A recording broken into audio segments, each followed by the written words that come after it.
welcome to the Meeple Syrup Show, Designers Discussing Design. We're on episode 44. Shit just got real time. And so I'm here with not only Sen Von Lin, but also our special co-host, Stephanie Straw. How are you doing, Stephanie? What have you been playing lately? I am doing well. Thank you for having me on the show again. I'm not on any podcast or video cast, so this is like, I'm so nervous right now. Yeah. I feel like I've never actually seen you on camera before. Yeah. This is a first for me. This is weird. So, what have I been playing lately? I played this Polish game called Koljeka. I'm so not saying that correctly. It's Koljeka, and it means... No chance I can say that word. Yeah, it means Q in Polish. Oh, why did they just put Q? Yeah, because they want to use their native tongue. Come on. So I've been playing that, and I played it once, and it's like super hard to get. I think it came out in like 2010 or something like that, and it's like going for $200 on Amazon. But some new friends that I met that just started coming into the FLGS that are coming in on Saturdays, which is when I usually go, had it and played it, and it's really, really cool. Like, I love those like old. I guess it's not that old, but like it looks like it's like the games that are so simplistic. It's like the game is about classic. Right, like the game is good because and it's got to feel good that it's not always the new hotness. Right. You feel like you're a connoisseur, like you have good taste. Yeah, I feel super hip for sure, even though I don't own it. It doesn't belong to me. I didn't bring it up. I feel hip even knowing that it exists. Yeah, it definitely makes you represent kind of like another level of gaming. Sen, what have you been playing lately? Actually, you were on a big trip. Yeah, I was on a big trip.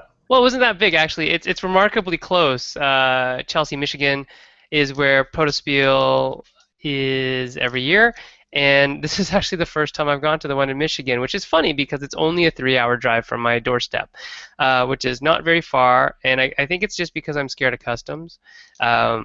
They generally don't like me for some reason. But it was great. Played a lot of games with a lot of cool people, a lot of designers that I only know from the internet, from the forums, and finally got to play some of their games. Played some really cool games. I saw Andy again. Remember Andy, who makes all the wooden installation style stuff? Do you remember that 3D kind of... Oh, yeah, you saw that guy again? Yeah, he had this thing that was like electronic Connect 4. It was so cool. Oh, was that the thing spinning around? Yeah. I saw a video of that in someone else's feed, and I thought, that must be that guy that I met a couple years ago that had that 3D world. Yeah, it was awesome, and he's such a cool guy. But lots of other cool games. David Witcher's game that's coming out at Gen Con, which is 5-year Mission, which is a licensed Star Trek co-op game. That was on Steph's suggested games for Gen Con. It's a good game. Who else? There was a really neat game that semi-signed. I don't know. I'm not going to put too many rumors out there. But it's Midnight Station by Stephen Dast, which was really cool. It's got this neat mechanic, Daryl, where your suit, the suit that you're wearing, is basically expanding and expanding and expanding, such that you can't fit through the doors in the space station unless you crank them open. And you want to crank them open, but that's one of your actions. And anyways, it's a really neat show, really neat game. And then today, not my own games, I was playing Food Fighters by Josh Capel and his wife Helena Capel, who will be on the show next week. Their Kickstarter is currently on. It's doing okay, and we'd like for it to do better. So if you have kids, if you like food, there's bacon in it. If you like dice and kind of really good art, because it's Josh Capel, look it up on Kickstarter and back it. It's a wonderful little 2-player game, and my kids are actually going to do a review of it. We'll see how that goes. That's an awesome idea. They're cute little kids, but they're mouthy brats too. So we'll see what. Monkey 1, Monkey 2. Monkey 1 and Monkey 2 do reviews. Yes. Other than that, I have just loads and loads of dice in front of me right now because I'm stickering dice for a game called Crossed Blades. And Mythos, we played a lot of Mythos on the weekend, and Godzilla, so that was fun too. Got to get a bunch of our games on the table a few times and get some good feedback from people. Met a lot of cool guys, lots of cool people, and a few female designers too, which was cool as well. So good to be there. Anyway, let's Daryl, what have you been doing lately? Good question. I have been madly trying to get prototypes ready. Many designers probably watching know this feeling right now, and that is before Gen Con, there's this kind of chaos of like, what do I have to get ready? So everything from trying to schedule appointments, trying to get cell sheets ready, trying to get components all together, trying to make everything look a little more polished, a little more trying to sell this game. So plus squeeze in all those last minute playtests to work out any of those last opportunities to make the game that little bit better. So I've been in prototype crazy mode, and basically I've just put out the call to anyone that knows me and said anyone who's willing to playtest stuff over the next from now till Gen Con, I will play games and come to you wherever you are, or you can come to me. And Are you going to buy them beer and pizza? Yeah, well, I have drinks, so people, if they come here, then I will provide drinks and keep trying to make them happy while they playtest my stuff. So I've been thankful for that, and also a big congrats to you, Sen, on the new job. Oh, thanks. That very exciting news that I don't know how much of that is public right now, but I just wanted to say congrats on the new job and look forward to. Thanks. The new job as my agent. Well, that too. I didn't know that was out yet. I didn't know that was public. I could do that. I could be your agent. I can hunt for games for Red Pants. Yeah. Oh, that would be awesome.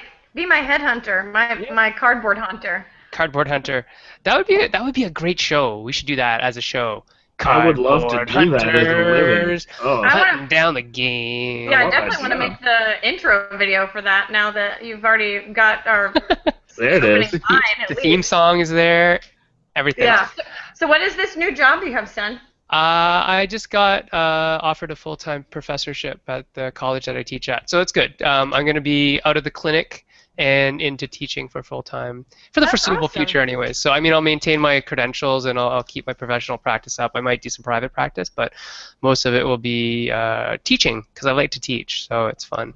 I am a yellow... That sounds very funny, but I am a yellow player. And as Scott Nicholson would say, the yellow players are the ones who like to teach other people how to play games. And not only do we like to teach other people to play games, we like to teach in general. So, yeah, so that's what I'm going to be doing for a little while. Yeah. What are the blue players?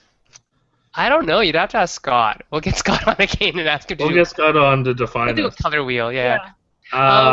But on that note, we should probably welcome on our guests. Yeah. Sen, do you want to welcome on? Who do we have? Well, we have the one, the only Graeme Jahns from, and he might laugh at me pronouncing his name that way, but I think that's how it's really pronounced. I don't know. Graeme, how do you really need to pronounce your name? Well, it's true. I do pronounce it Jahns, but if you're gonna go with the proper German, you're right. It would be Jahns.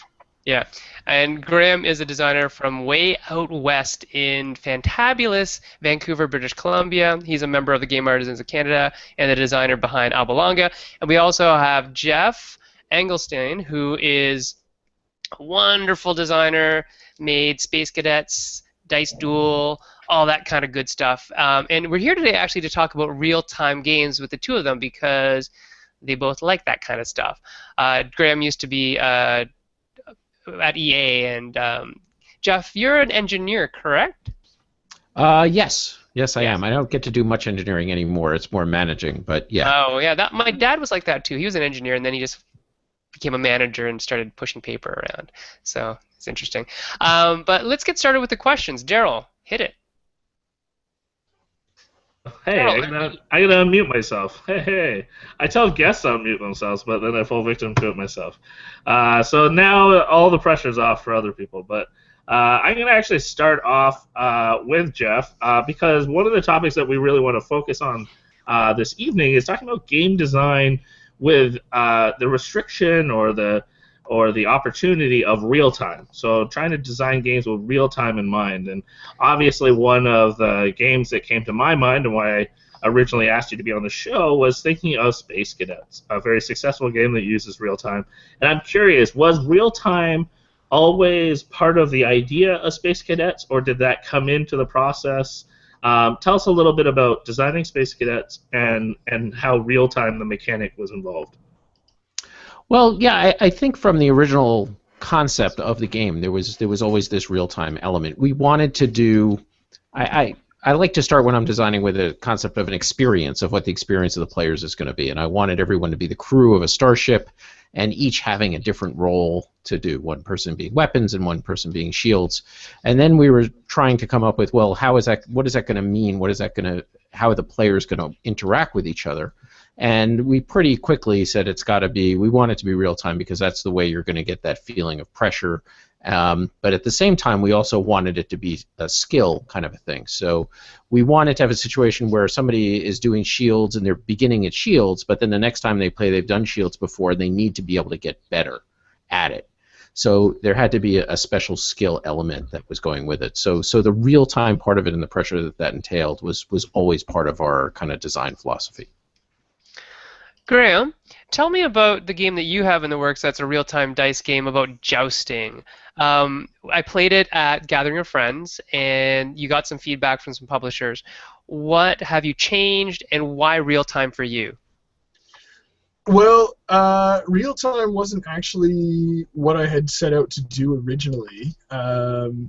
I had wanted to focus on something just in jousting, and I had originally been thinking of it as a two-player card game, but couldn't make the mechanisms work to make it what I would call interesting or capture the feel that Geoff was talking about. And so then I realized that, hey, if we're going to do a joust, you need that kind of that intensity, that pressure of the collision of the two knights. And so I decided, I would try to move to a real-time mechanism where you've essentially got the two knights rushing together into this intense collision moment.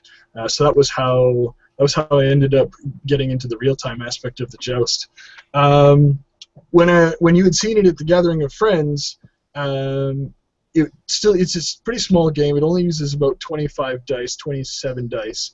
At that point, the mechanisms were working well. The feedback I had was that I was using 6 different dice, all of them having a different mold, and so publishers had suggested to me if I could get the number of different dice molds down to 1 or 2, it would be a much easier game to publish. So that's been my focus. I've got it down to that point. I'm down to 2 different dice molds. Just need to update the rules, and then I'm getting it back out there. Excellent. Sorry, I had to unmute myself.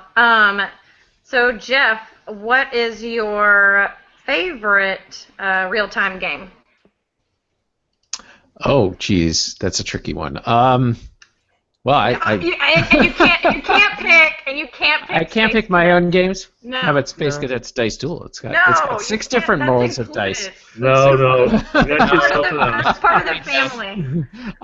One of the ones, and actually I was just talking to somebody about this earlier today that I'm a huge fan of, that I think is incredibly clever, is an older game from James Ernest from Cheap Ass Games called Lightspeed. That's one of my favorite games ever. Oh, good. That was what that big whale was about. And then we just interviewed him at Origins and talked about this. Yeah. It kind of cracks me up. But keep going, please. Well, I believe there is a print and play available of this for those that just want to try it. But you should. It's awesome. Yes, I mean it's basically each player gets a little deck of cards, maybe 10 or 15 cards that have different spaceships on them, with lasers coming out at different crazy angles, and with shields on different sides. And all you do, there's no turns, it's all real time, and there's no board really. You just play on any tabletop surface and you draw a card that has a spaceship on it, and you put it down somewhere on the table, orient it any way that you want, and you can't overlap any other cards. And then when you're done with that, you pick another card, and you keep going and going, and as soon as one person has all of their ships down on the table, then that freezes that part of the game. And then you go through, and the ships have numbers on them. You don't necessarily draw them in order because they're shuffled, but you resolve them in order, and they fire. Their lasers and shields can protect, and if you can grab some of the asteroids which are scattered around the table, that's another way to get points.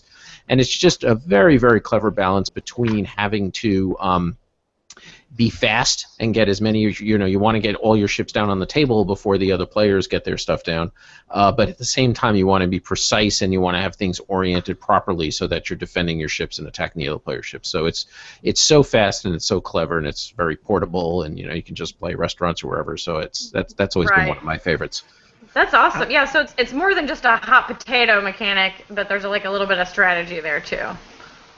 Yeah, I always like, I think that the real-time aspect is great, but it can't just be whoever does things fastest wins. Right, yeah. Our very first game that I did with my son, Ares Project, which was supposed to be like a real-time strategy game feel, we actually tried it where you just played your cards down as fast as you can, and I really wanted to get that to work where it had that real-time element. I guess I'm obsessed with it. But in the end, my son just kept winning because he could play his cards faster than I could, so I couldn't have that happen. So we just scrapped that whole mechanic and went with turn-based. But that's really hard with real-time is you don't want it to just be twitch. There's got to be something that comes into it that counteracts just going as fast as you possibly can. Right. I am so happy to hear you say that, Geoff, because I'm just thinking especially of, I just recently had my game Caffeine Rush come out, and one of the biggest complaints I got was people said they just wanted to be able to play super fast and just not have to think, and that skill shouldn't be a slowdown mechanism. So I'm encouraged to hear a comment like that, because at least I know I'm not the only one thinking that there's more to a speed game than just being the fastest. And I kind of want to follow this up with Graeme, because you were talking about this as well, the tweaking process of design. One of our viewers, Suzanne, who we love, she asked a question, and she would love to hear about real-time games and pacing. How do you determine how much time to give players? What rules do you add or remove to reduce or enhance the pressure? Wow, that's a good question. I think when it comes to real-time, the first thing that I consider is that real-time is an intense experience, and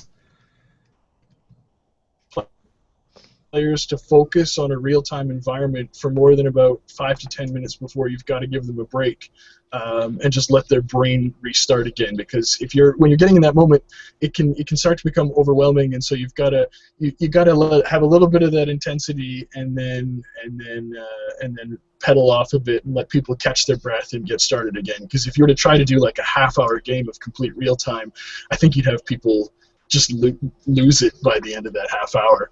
I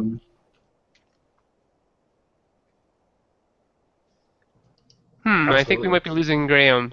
Oh, there he is. Are you back, Graeme? Yeah. Okay. Did I disappear? Yeah, we lost the tail end of that. Yeah. Okay, so I'm going to just kind of tag on to that. Geoff, one of the things that you said was, your design partner consistently beats you at some of the speed twitchy type things, and it's the same with me. So with Jay, if anybody knows Jay is incredibly fast at kind of everything. And so word games, dexterity games, he's just really fast.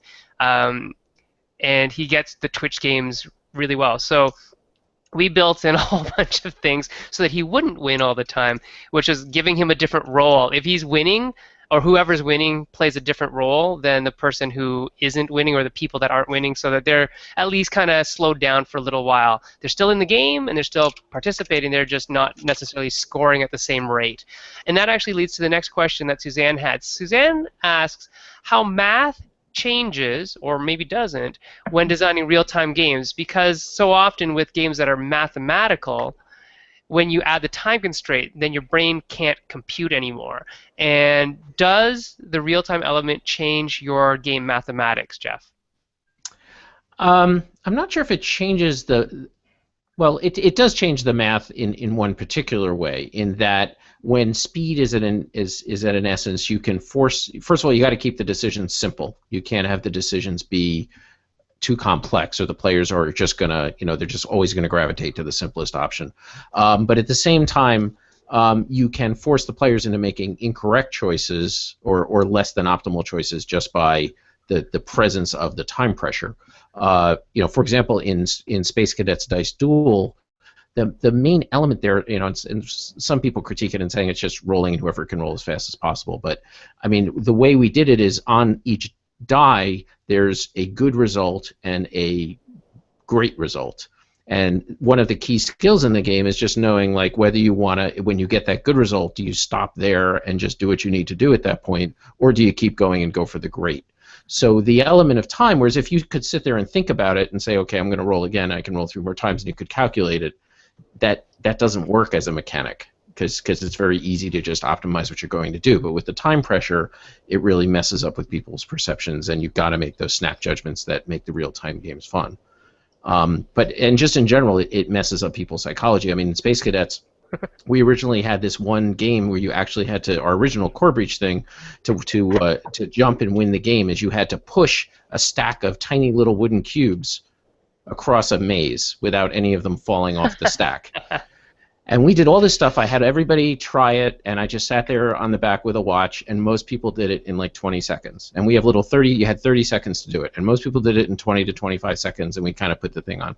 And it was fine. It wasn't timed, though. But then when I told people, okay, you have 30 seconds to do this, nobody could do it in 30 seconds. If the clock wasn't running, then they were fine. They could just do it. But as soon as they knew that there was a clock running and somebody was behind them going, okay, 10 seconds are gone, that was it. They just froze up, and it just introduces a whole different psychological element for people knowing that there's a clock. And there's 2 different types of clock. I mean, you can work in a real-time game, you can work against a sand timer, or your opponent can be the clock, because they're doing stuff too, like I talked about in Lightspeed, where your opponents are trying to get rid of all their cards as fast as possible. So that creates the time pressure without even having a specific timer. That's interesting. One of my favorite games that I play with the kids a lot is Jungle Shots, Jungle Treasure. Jungle Speed. No. No? It's by Fraga, by Roberto Fraga. Okay. It's a little Haba game. A game my love for Haba shows itself all the time. But it's a game where one person plays the guardian of the jungle, and they have the sand timer behind their hands, and the other person is doing the tasks. And they can do as many tasks as they want, but at the end, they have to see how much time is left, and if the timer has already run out, then they don't get score anything. And so it's kind of both the things you were talking about just now, Geoff, just rolled up into one mechanic. Roberto Fraga is pretty much a genius when it comes to really simple games like that, like Dancing Eggs and whatnot. So I really enjoy that one, so you should check that out. Daryl, it's Steph next? Awesome. Let's go, Steph. Okay. So, Graeme, do you think, it seems like a lot of real-time games have kind of like a party feel, and it seems like a lot of them involve typically a lot of people. Do you think that there's like a player count sweet spot for real-time games, or do you think that, because I feel like that would work really well with 2 players, but I am not the game designer, you are, so what do you think about like the real-time player count sweet spot? Can you make a good 2-player real-time game? Yeah. I hope so, because that's what I'm trying to do right now. There you go. I would say it comes back to the experience that Geoff was talking about again. What's the type of experience you're trying to make, and if your goal is to make a good experience game for 2 players, then I think it can be done. You can probably, your design space changes and the things you need to consider. You probably, real estate, different real estate restrictions probably come in more in play when you get to 4 or 5 or 6 different players and you're trying to all play on the table at the same time. But yeah, it's definitely it focuses on the different type of experience that you're trying to set up for your players to play. I got another question. I don't know if it was Twitter or who gets the credit for this, so I'm sorry whoever I'm stealing this question from. A message popped on my window and popped off. But I thought it was a great question, or at least what I thought I read was a great question. And so I want to ask this to Geoff. But I'm curious, which components, I mean, dice are an obvious one for real time, but what other components do you see work well with real time? And you already kind of mentioned the maze one with pushing, but are there other examples of components or mechanics beyond dice rolling for real-time games?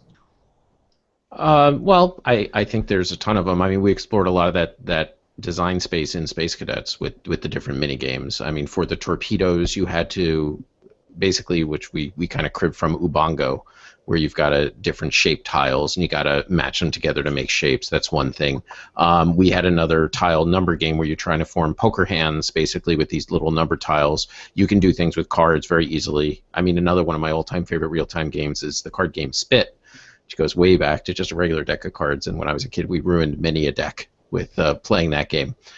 So I think really I can't think of any component or type of game component that ultimately couldn't be used for some sort of real-time application. For sure. So, Graeme, both you and Geoff are pretty technically minded people. You both work, in engineering and computers and stuff like that. Why chaos that is incited by real time?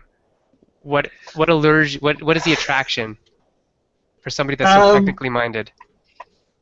Well, I think to some of the degree, as you mentioned at the beginning of the show, I used to work for Electronic Arts. I was a gameplay and animation programmer for Electronic Arts, and so I think one of the things that I like to do is try to explore that space that's traditionally occupied by video games, the real-time aspect, and see how much we can push board games into that area, and see, how much can I get done in real time that I'm not overloading the player and that they still have fun with it?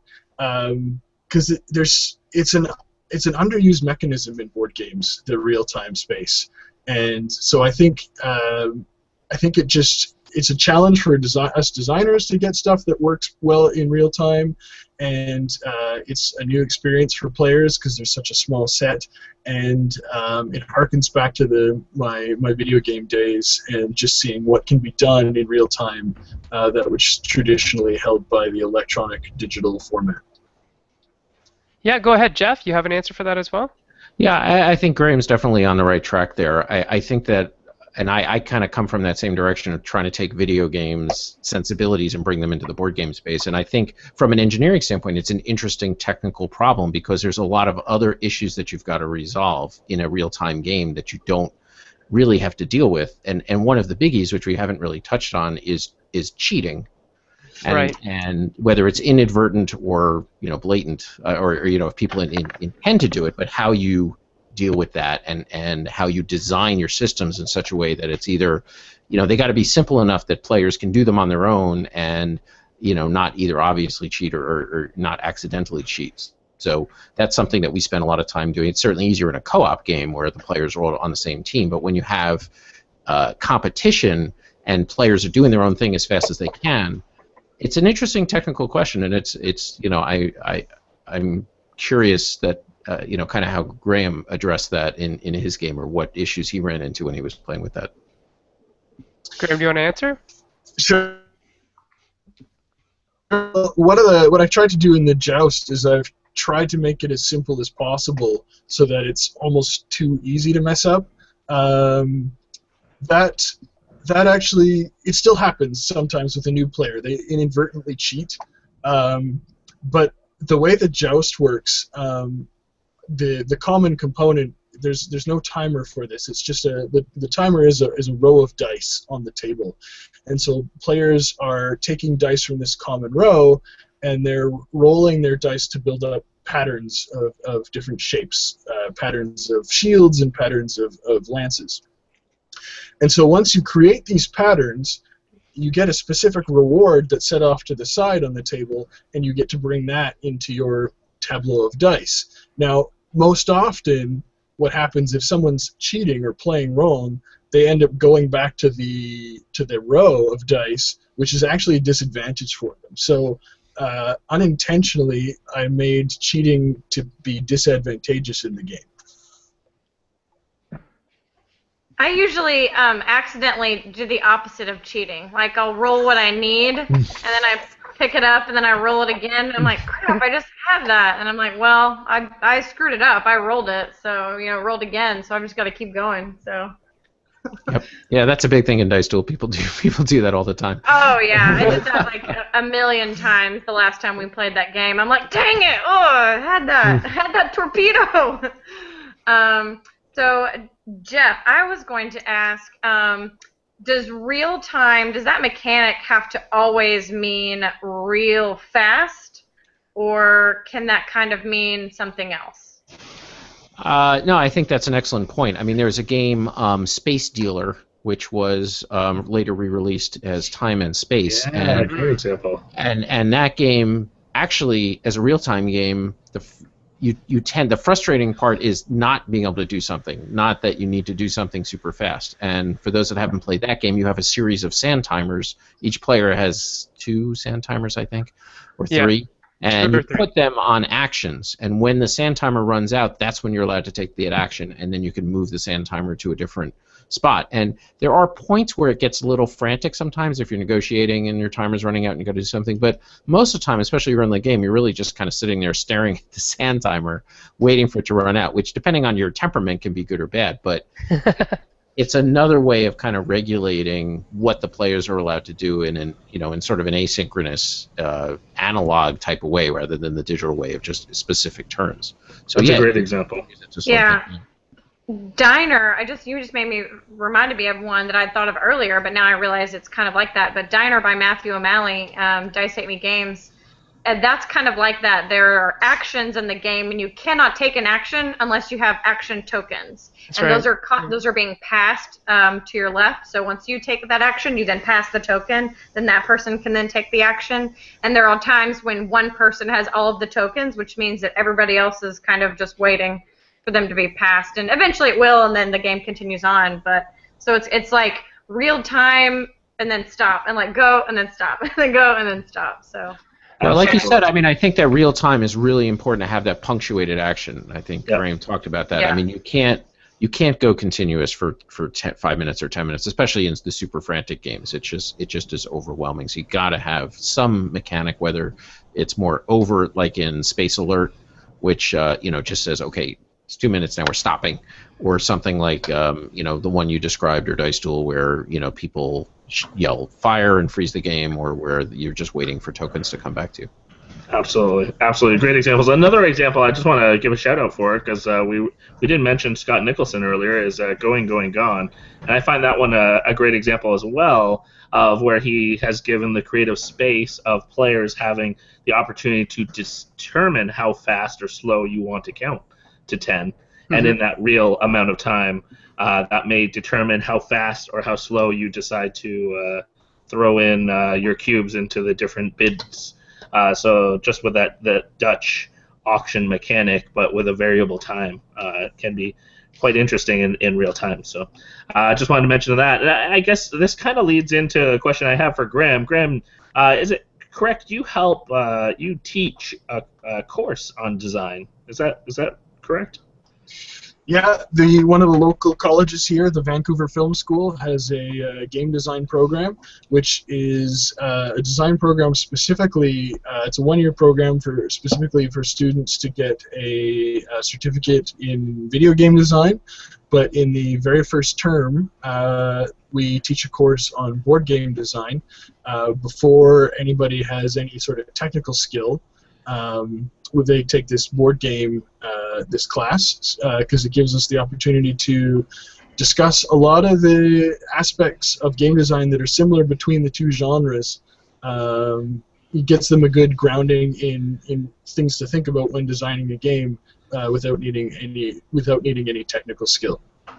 So just to kind of follow that up then, how are you finding in your classroom when your students are doing different design challenges, are you seeing real-time pop up? Is that a mechanic that people are using? Is that something you kind of have to spell out and tell people that that's something they could use? What are you seeing as a trend?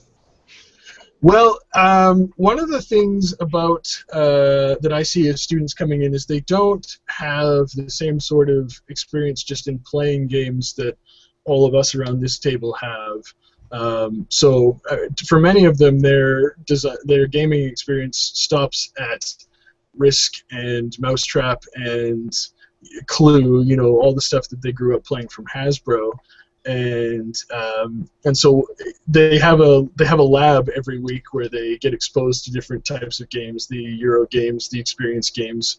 So they get an experience in some of these, but it's hard to push them. I've only got them for 8 weeks, and you can only push them so far so fast. And real time is often not the aspect that comes into their design space. I'm always impressed when someone gets into a dexterity game, because that's even very.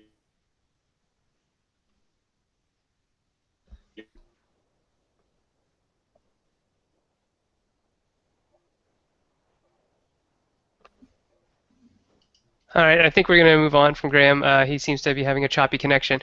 Graeme, if your connection is at all wireless, if there's any way you can put a wire in that thing, please do. That'd be great. So we're going to move on to Geoff. Geoff, we have another question from the audience. Chris R. asks, what is the difference between real-time games like Space Cadets Dice Duel, and they're also real-time games, but they have a series of rounds in which you're doing real time, like Ghost Blitz? What do you think the difference is there? Well, I'm not familiar with Ghost Blitz per se, but I think that I think they were kind of the original Space Cadets. Also, we were much more regimented in terms of the rounds. So, for example, we had we had very specific. Okay, the 30 seconds is going to start now, and these are the activities that have to happen within that 30-second period, and then you move on. Whereas there are some games that it's just more open-ended and everybody is interacting. And I think in terms of a design, it's much easier to do a design where it's regimented into specific phases, and the real-time elements can be interspersed with regular. I think like Hurry Cup, for example, the racing game, has a phase where you just roll the dice and the players all grab the dice as fast as they can to try to do stuff. But then the rest of it is just follows a normal, turn sequence type thing where it's just all the players just go through the steps together.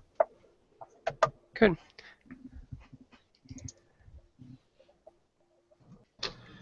Graeme, you back with us? I hope so. Perfect. Steph, you're next with Graeme? Graeme, are you going to Gen Con this year? I would love to go to Gen Con. I'm unfortunately very busy pushing medical devices out. Okay, well that sounds important. Probably more important than what we're going to be doing at Gen Con. So do that. I would debate that, but okay. There's a game in there for real time like surgery simulation, yes, exactly. Right? Definitely. Exactly. Actually, that'd be really cool. Yeah. See, sort of a timed operation. Yeah, maybe. I think somebody's actually working on that game. I saw that over at Essen, that somebody had all these crazy activities you had to do for different surgical things. Oh, that was Repos. Yeah, Yes. Repos has Dr. What is it? Chaos or no, not Chaos. I thought it was like something else. I thought it was something Room. There's a couple out on the kind of like pumping the floor and doing different. Yeah. Yeah. So I was going to ask if there were any games that you were looking forward to at Gen Con, but have you heard of any real-time games at Gen Con that you're looking forward to? Or I guess just not Gen Con, but any outside of yours and possibly Geoff's, any real-time games that you're looking forward to? And if you don't have one, then what idea do you have for a new real-time game outside of Joust? I must admit, I'm not up on all my releases on Gen Con, so I haven't seen if there's a whole swath of... You should watch the video that Daryl and I did. Yes, I should. I'm sure you could probably tell me half a dozen real-time games that are coming out that I'm not aware of. We'll put the links in the thing. But another game that I've been thinking of exploring in the real-time space is actually seeing what can be done in terms of a dungeon crawl real-time game. You have my attention. My reasoning behind this is that, with the prevalence of MMOs these days, you always have people going on because they need to do their raid. So why not see if you can get that same sort of experience, that same sort of intense feel of doing a dungeon raid, also real time in the board game space, and see if you can recapture that experience. I like it. Just raids. Call it just raids. just raids? Raid. Yeah. Well, that sounds really cool. I'm going to jump right off of that, actually. Stephanie mentioned Gen Con, and Geoff, you have a big game coming out with Stronghold. Can you tell us a little bit about your game coming out? And some people might be familiar with it, some people might not, so you could give a little bit of a description. Sure. Well, we have the first copies of Survive Space Attack are going to be available at Gen Con. I think we're probably going to have about 200 copies there, and then it'll be on the street by the end of August in larger quantities. But it's a kind of I'm not sure how to describe it, but it's sort of a thematic successor to Survive Escape from Atlantis, which is from the 80s, originally published by Parker Brothers, I think, way back, and where the island is sinking into the ocean. And Stronghold came to us and asked if we would be interested in designing a space-themed version. But we didn't just want to do. I was a little hesitant because I didn't want to screw it up. I'm a huge fan of Survive, and Sure. I feel like it's a classic game that I didn't just want to put another coat of paint on it. But we thought about it and we came up with some really cool ideas that we thought would enhance the space theme where you're on a station, and we added new elements like little fighters that you can jump onto and shoot the aliens, and you can capture the aliens and redeploy them, and we made it a little more gamery, with a lot more different types of special abilities that you can get, and you can do combos and stuff like that. So, and we got the blessing of the original designer, Julian Cortland Smith, which I was happy about. So we're very excited about that coming out. It's got these gorgeous wooden spaceships and stuff. So it's hopefully going to be a popular title. Excellent. Well, I'm very excited about this, and also I'm curious. Can you tell us a little bit about also, like, you've already started on some mini expansions, like the Crew Strikes Back. Will that be at Gen Con? Crew Strikes Back will not be at Gen Con, but it'll be out. It is at the publisher, the printer, but it's just not gonna quite make it. But it should be out shortly thereafter. So that gives It's a real mini expansion. It's just a deck of 20 cards with a couple of different ways to play with it, but gives you different special one-shot abilities that you can use to great effect if you play them at the right time. And then we've got a 5-6 player expansion, and we're working on some other ideas as well. I really want to come up with a way for the aliens to climb on board the space station and start wreaking havoc in the corridors. But so far we haven't come up with a way for that to work without totally destroying the game. So we'll get there. Graeme, you mentioned Dungeon Crawl. What other type of arenas are you picturing real-time could get into in the board game world? What's untapped? Well, I think anything that hasn't been done is untapped. I think real-time, again, provided you're considering the constraints about not overloading your player, giving them breaks every once in a while, I don't see why you couldn't look at a variety of different. I mean, if you give a few breaks, why not try making a real-time Civilization game or something in that genre? Why not try? That sounds like something that Friedemann would do. Yeah, yeah, exactly, Totally. right? 505 with real time. 0.5. Yeah. Or to go that way, maybe there is a real time area that you could go with something like Power Grid, or getting resources to power up cities at different times. That one I'd have to work on a little bit. That's not coming to me. But I don't think, while it's not used very much, and I think it could probably be explored in more games than it is explored. Right. So, yeah, I had a guy come up to me a couple of months ago and said he was a huge fan of Space Cadets Dice Duel, which is about two spaceships fighting each other. And he said, I think you should take the same system and apply it to a strategic level World War II game. And I was like, I'm not really sure how that would work exactly, but he said, oh yeah, if you roll tanks, and you get to do this, and if you roll airplanes or ships, you can do this. I was like, I don't know. Did you tell him to just go make it? You should have just told him, like, sounds great. Get to work on that. Yeah, come back. It's pretty funny. We just had a game where we're rolling things down a big chute, and Uwe from Academy Games was playing. He's like, I love this game, but it's not about World War or anything. We said we could do it. We could just put 2 towers at both ends and run cubes towards each other, and then wherever they lie would be where the tank. And we could put tank traps in the middle. He didn't buy that. But tank traps? Yeah, those little kind of they look like big, giant caltrops on the beaches. I was like, what is that? Like little pigs. Or like bear traps. Yeah, it was just like mouse traps. Stop those really big tracks. Like Raid. Daryl, did you have a question? I have a question. Oh, Stephanie did. Yeah. Geoff, so we're seeing games like XCOM and Escape that will have the use of either sound or apps or something like that to help facilitate that real-time element.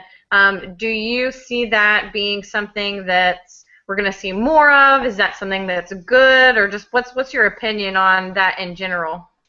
I think it's good, and I'm sure we're going to see more of it. I think that it gives designers a tremendous amount of it's just another tool to kind of mediate it. I mean, one of the issues with real time is how do you keep track of what's going on? How do you keep the game on track? And the in-app or something like that will enable you to do that. I think it's also, and I'm really curious to see if they do this with XCOM, because I think there's a lot of promise with this, of pushing out additional content for the game in a very natural way. Like all of a sudden, just some crazy event happens in the middle of the game and the app just pops up and tells you what to do or how to deal with it. That as things get updated or as you unlock new features or something like that, you could do a lot of interesting things and still keep it feeling like a board game. So I'm very excited about the prospects of that. Yeah, I want to jump in on this because I am very excited about the potential of app integration. I have a game actually that's coming out with Mercury, hopefully in the next 6 months, and it's a party game, real-time game. It's kind of built around, if people remember the old game show Supermarket Spree, where you're running around shopping and grabbing groceries as fast as you can. But Supermarket Sweep. Sweep. Thank you, Sweep. Yeah. Sweep. And I can't use the name, so that's. I mean, I don't know what show you're talking about. Yeah, no. And so the idea was, the fun of grabbing grocery items around the table. I use cards and decks and running around the table, or the lazy version is passing the decks. But the ultimate solution for real time was it wasn't fun doing the math of the checkout.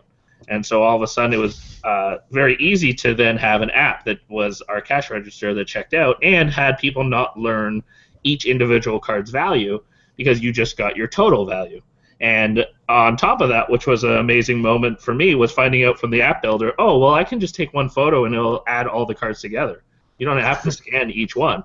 And it was like, oh, wow, that's even faster. So things like that are just great examples that you can make some of the math or the less fun part, scoring, taken care of by the app. And then also, as Geoff was mentioning, we're going to be introducing more things in the app so that maybe you're playing for different categories. So the same card could be used for different ways throughout the game. So maybe it's you're trying to get the most calories, or you're trying to get different things like that. And you can just change that on the app and play the same game in different ways. So I just wanted to jump in there as well because I think there's a lot of room there.